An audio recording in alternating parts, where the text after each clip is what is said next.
আমাদের জিন্দেগি সবাই এক তালে বুঝবেন, সবাই এক তালে গ্রহণ করবেন, কিন্তু আপনি সবার দিকে তাকাইয়া চলতে পারতেন না।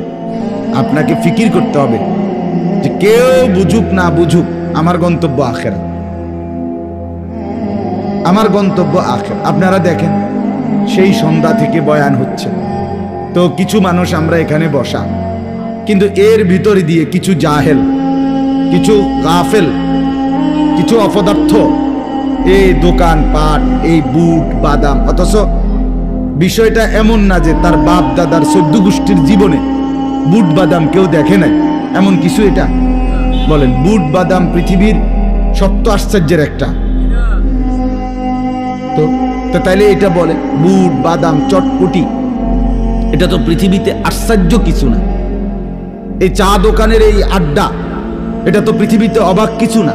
যে এটার জন্য আল্লাহর কোরআনের কথাগুলোকে এইভাবে তুচ্ছ করা, প্রত্যাখ্যান করা, এই লোকটা কি পরিমাণ নাফরমান আপনি ভেবে দেখেন। কি পরিমাণ বদনসিব, কি পরিমাণ দুর্ভাগা, কি পরিমাণ মন্দ কপাল।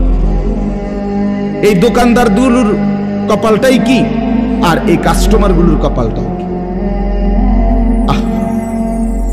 হযরত যে আয়াত পড়তেছিলেন এটাই পড়ছিলেন, ইয়া আইয়ুহাল্লাযীনা আমানু লা তুলহিকুম আমওয়ালুকুম ওয়ালা আওলাদুকুম আন যিকরিল্লাহ। আল্লাহ তাআলা বলেন, হে ঈমানদারগণ, হে মুমিনগণ, তোমাদের আমওয়াল সম্পদ, তোমাদের সন্তানাদি, এর কোনোটাই যেন তোমাদেরকে আল্লাহর স্মরণ, আল্লাহর জিকির, আল্লাহকে ডাকা, এটার থেকে না ভুলায়। ওমান ইয়াফআল যালিকা ফাউলাইকা হুমুল খাসিরুন। সরাসরি কোরআনের আয়াত। আল্লাহ বলেন, এমনটা যে করবে, অর্থাৎ যার মাল সম্পদের কায়াকারি, সম্পদ উপার্জনের নেশা এবং তার স্ত্রী সন্তানের মোহ, বউ বাচ্চার কারণে আল্লাহর স্মরণ ছুটে যায়, আল্লাহ বলেন ফাউলাইকা হুমুল খাসিরুন, তারা শুধুই কেবল ক্ষতিগ্রস্ত, ক্ষতিগ্রস্ত, ক্ষতিগ্রস্ত। তারা গেইনার না, সফল না, তারা ব্যর্থ। তাহলে এখন যেই দোকানদারগুলো মাগরিবের নামাজ পড়লো না, বলেন এই বদনসিব। মাগরিবের নামাজ 3 রাকাত ফরজ পড়তে লাগছে নয়তো 5-7 মিনিট, 2 রাকাত সুন্নত সহ পড়লে নাহলে 10 মিনিটের কাম। তারা 10 মিনিটে এক একজনে 10,000 টাকা করে বেচে চালাইছে, ঠিক না?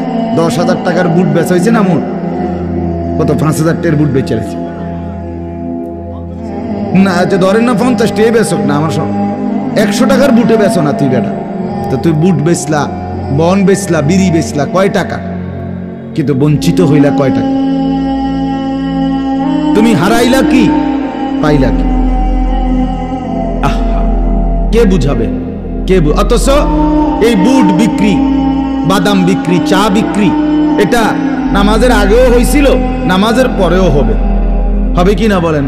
মাঝখান দিয়ে নামাজটা পড়ে ফেললে আখেরাত কামিয়াব হবে, নিজের আখেরাত। এমন না যে বাবুরে আপনারা নামাজ পড়লে আমার লাভ, আপনারও কোনো লাভ নাই না হুজুর, নিজের খাইয়া আপনার লাগিয়া এত কিছু করা সম্ভব না। এটা কি এমন কিছু? আমার জন্য কিছু চাচ্ছিলাম, আপনার জন্য, আপনার জন্য, এটা আপনার জন্য। এটা তো সোজা হিসাব।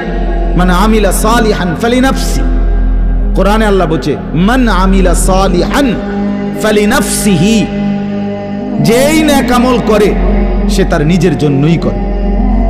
ফালিনাফসিহি, তার নিজের জন্য।